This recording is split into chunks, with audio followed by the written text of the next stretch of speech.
Nilkanth Varni once noticed a hole in the kitchen wall, through which another kitchen was visible. He asked, "What is this hole in the wall for?" The sadhus replied, "To exchange coals and fire for cooking." "And who gives you the coals from there?" asked Nilkanth Varni. "The lady of that house. Who else?" the sadhus said. Nilkanth Varni realized that this was not just a hole in the wall, but a possible loophole in conduct which could create problems in future. He immediately got the hole filled in, stopping a potential pitfall for the ashram's sadhus. The codes of conduct for celibates were already mentioned in the scriptures. Nilkanth Varni helped make them more prevalent. The kitchen wall can be seen today at the ashram in Loj.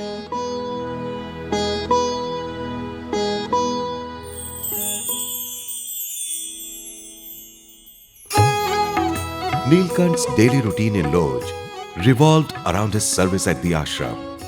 He would perform the most laborious and menial tasks with happiness. Serving the ill, taking care of the cattle, scouring the village for alms, preparing food for all the sadhus in the ashram. He would do all this with care and efficiency. His humility and service had made an impact on everyone in the village.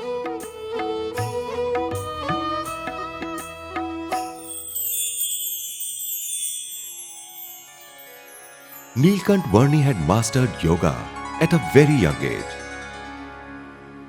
When not engaged in service, he would teach yoga to the ashram's sadhus. He would impart all that he knew to the sadhus, teaching them yoga and meditation in the natural surroundings of the ashram.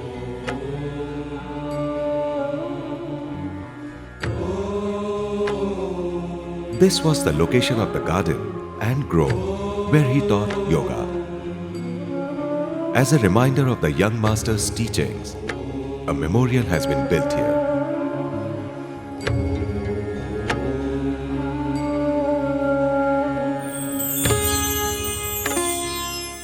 9 months passed in the ashram, but Ramanand Swami had not returned yet. Nilkanth Varni then wrote a letter to Ramanand Swami, recounting his stay here at the ashram and requesting the Swami's return as he eagerly awaited the Swami's darshan. The lamp was spreading a soft light.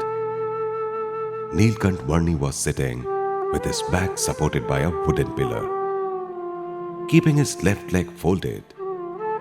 His right leg was raised. He supported the paper and wrote on it to the ashram's guru.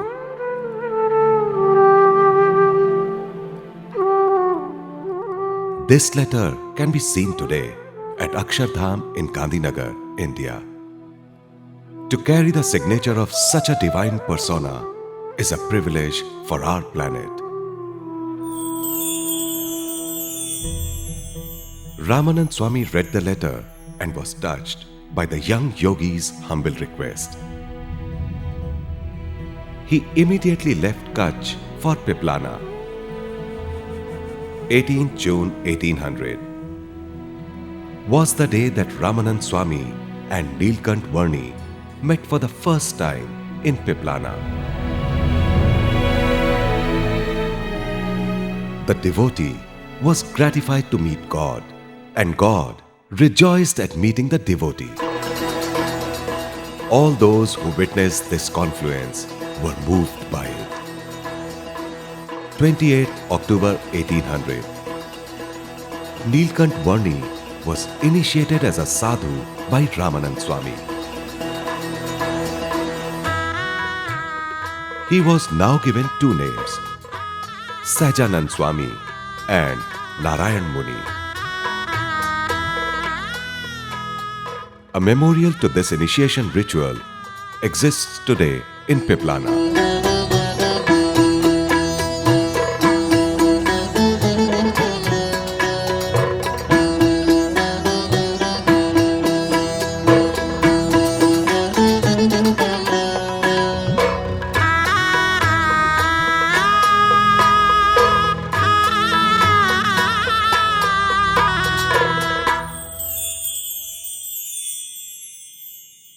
16th November 1801 was a day of celebration in Jodhpur town of Saurashtra. People had gathered by the hundreds. Many sadhus had gathered as well. Pavilions had been set up and decorated for the event. The village resounded with the melodious Sanskrit mantras being recited by Brahmins performing the yajna. The day, the event, the exuberance of all those gathered and their colorful costumes, all of this indicated the auspiciousness of the event. Ramanand Swami announced, "Sahajanand Swami is my spiritual successor from now. All of you should now follow him." Ramanand Swami then garlanded Sahajanand Swami and blessed him. Everyone applauded for Sahajanand Swami and called out in support of the decision.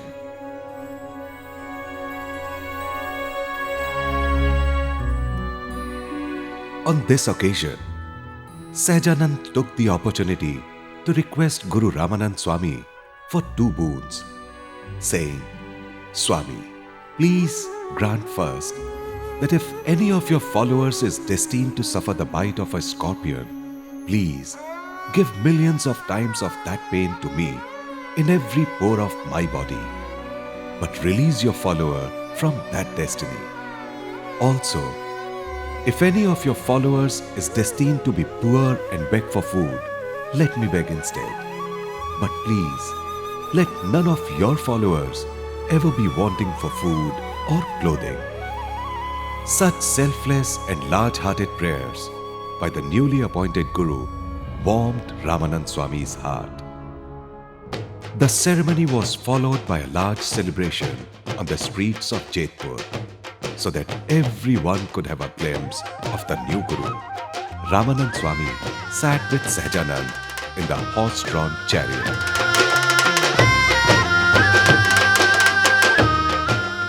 People were cheering on the streets, playing instruments enthusiastically. Ladies were showering flower petals on the procession. Sadhus and devotees were dancing with joy.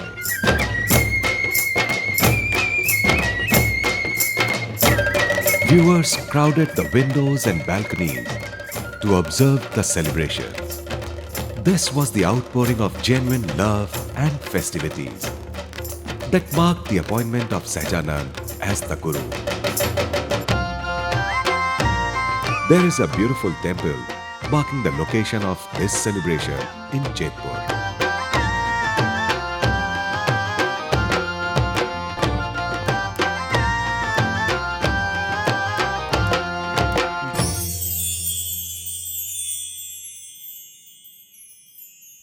Soon after handing over the reins of the faith and fellowship to Sahajanand, Ramanand Swami left his mortal body on 17th December 1801 in Faneni, Saurashtra. His cremation place is marked today by a beautiful memorial.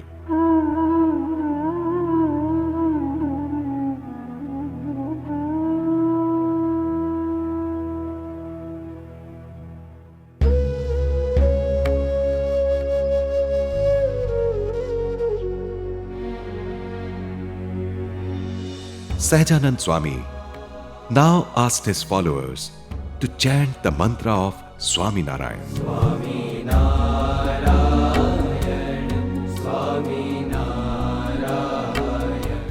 The first day of chanting this mantra was 31st December 1801.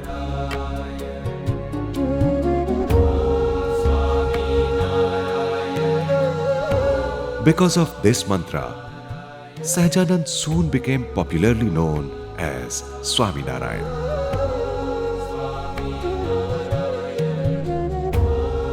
Devotees began regularly chanting the name of Swaminarayan. A seeker named Sheetal Das entered into a trance on chanting this mantra.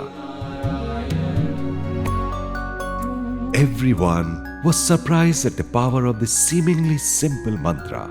In his trance, Sheetal Das had a vision of Swaminarayan as the supreme God, the cause of all divine incarnations.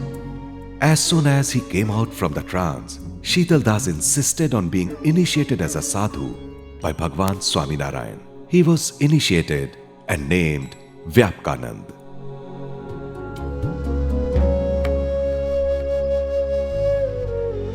Many seekers and aspirants were attracted to Bhagwan Swaminarayan and began entering his fold. One such aspirant was Magni Ram.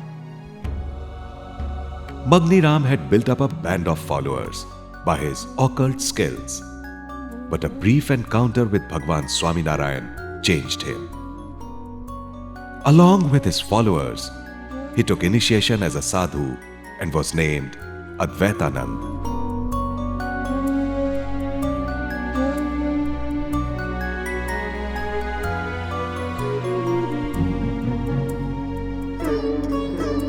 The location of this encounter in Mangrol village is marked by a memorial, and a beautiful temple has been built there.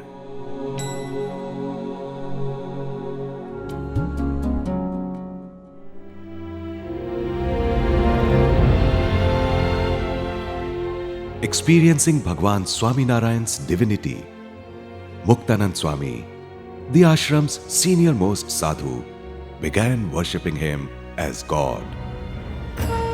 He wrote the arti, a prayer dedicated to Bhagwan Swaminarayan. This arti is sung every day till this day in the homes of Swaminarayan followers and in Swaminarayan mandirs across the world.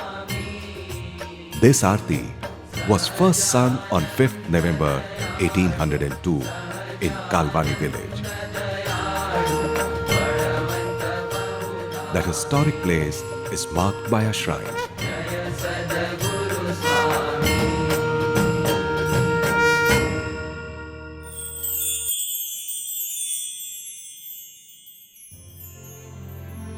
After his travels in Saurashtra, Bhagwan Swaminarayan was getting ready to go to the Kutch region of Gujarat. Lalji Suthar was to be his guide for the journey. Robbers accosted them on the way, but could not find any money or valuables. Surprisingly, Bhagwan Swaminarayan pointed out that they should check Lalji's shoes, from where they got his coins. Bhagwan Swaminarayan also made Lalji give away the water he was carrying for their journey, but then made seawater potable when he was thirsty. This convinced Lalji that we should trust only in God, not in our own strength or belongings. Bhagwan Swaminarayan tested his faith again on reaching his in-laws' village by asking him to instantly take initiation as a sadhu and beg for alms at his wife's home. Lalji faithfully accepted and was named Nishkulanand. This is the Pataleshwar Mandir of Adhoi village, where Nishkulanand Swami stayed while writing the Yamadand scripture. He became a learned writer and poet.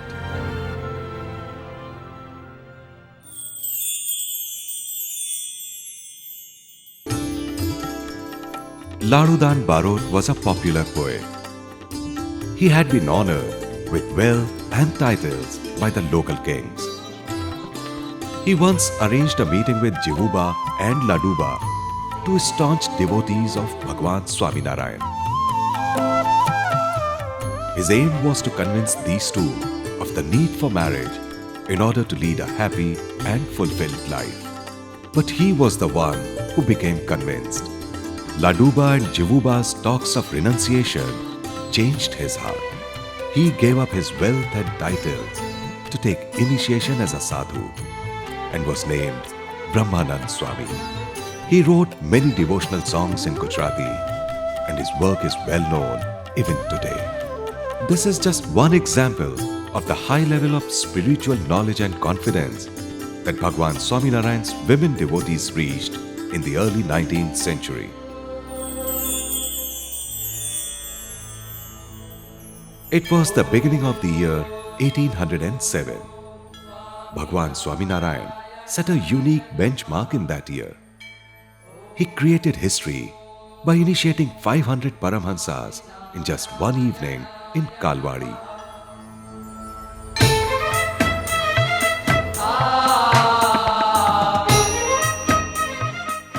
Amongst these Paramhansas were kings and wealthy landowners. Some were poets and many were learned scholars. Also among them were gurus who had been leading followers of their own, which they gave up. Some were mystics who possessed the knowledge to save lives. What brought them together was their religious inclination and their devotion to Bhagwan Swaminarayan. When he initiated 500 of such great Paramhansas, Swaminarayan was just 26 years old. This one act alone would stand as proof of his divinity. A small memorial stands in the grounds where he performed this feat.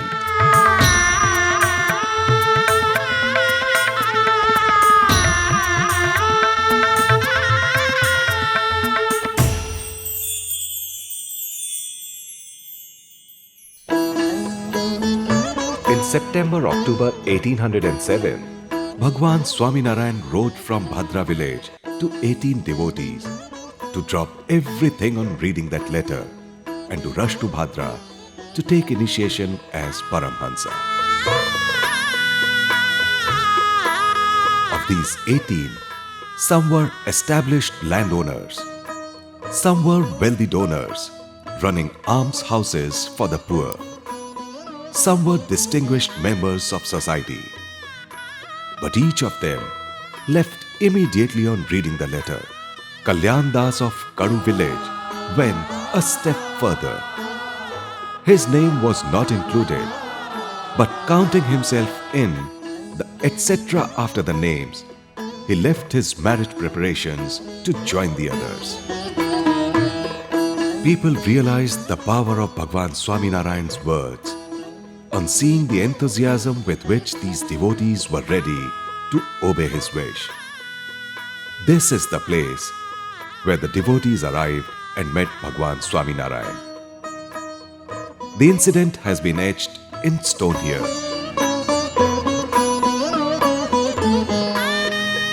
Bhagwan Swaminarayan sat here in Bhadra village to write the letter.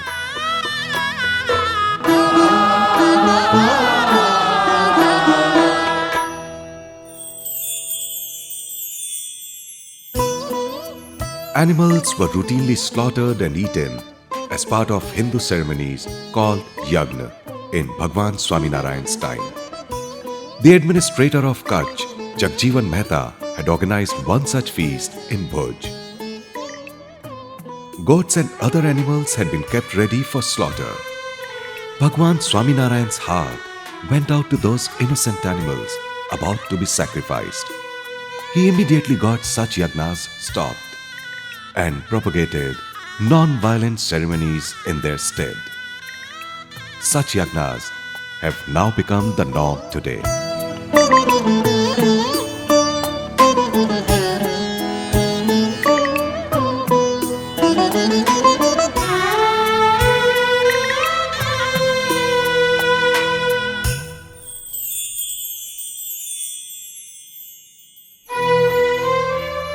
Bhagwan Swaminarayan worked in society to remove many of its ills. He successfully abolished the practice of female infanticide, which was practiced by drowning the infant girl in milk. This was prevalent because of the excessive expenses incurred on marrying one's daughter. Another practice he stopped was sati, where the widow was burnt to death on her husband's funeral pyre. Bhagwan Swaminarayan stopped such inhuman practices and also encouraged women to participate more in education as well as spirituality for their advancement.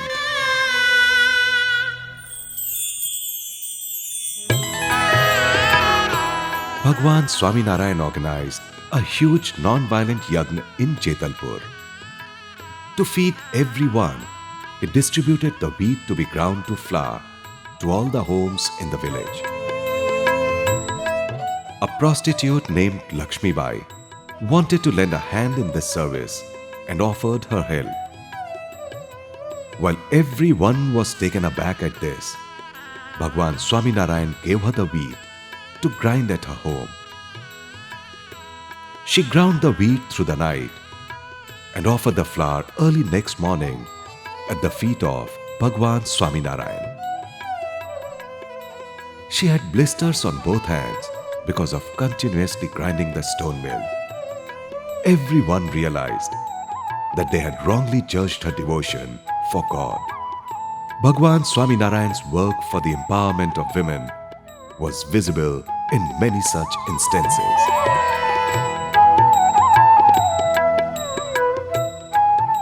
That Yagna Kund is still visible, and the nearby sanctified lake can be visited even today in Chetalpur.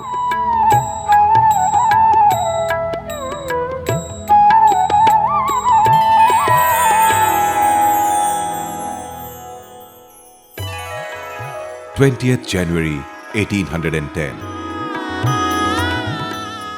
Today was the last day of the 16-day Mahayagna organized in Tabhar. Bhagwan Swaminarayan had personally made arrangements for today's event. Vedic shlokas and mantras were being recited by Brahmins for the yagna. Devotees had gathered by the hundreds for this event. The presence of sadhus and Paramhansas lent greater spirituality to the celebration. This was the divine event when Bhagwan Swaminarayan personally initiated 25-year-old Mulji Sharma of Bhadra as a sadhu. Bhagwan Swaminarayan addressed the gathering and said that he was very pleased to be initiating this pure soul today. He declared that this was his eternal abode, the personified Akshardham. The gathered devotees could sense the oneness between God and his abode. A shrine has been built at the location of this yagna.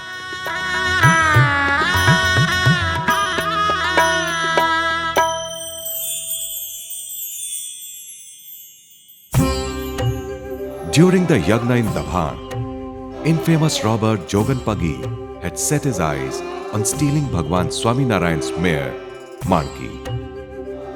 He was an expert at stealthily getting past any defenses to steal from homes. But his skills were no match for God.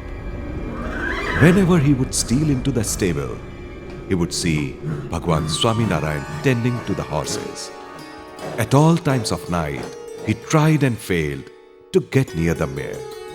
This miracle convinced Joban Pagi of Bhagwan Swaminarayan's divinity. He gave up his immoral ways and became a Swaminarayan devotee. Inspiring people like Joban Pagi to change their lives for the better was a religious and a humanitarian task, helping reform society and making it safer. Bhagwan Swaminarayan cared for all souls, humans as well as animals. It rained very heavily one night in Sarangpur. Mud houses slowly began to dissolve and sink towards the ground. Humans began running helter-skelter to save their possessions, and animals to save their lives. Bhagwan Swaminarayan saw that some cattle would get crushed under a home where they had been kept, and supported the heavy wooden beam on his shoulder. He supported the beam until he was sure that all the animals had come out safely. The heavy beam wounded his shoulder. Lives could be washed away in the pouring rain, but his overflowing compassion saved many souls.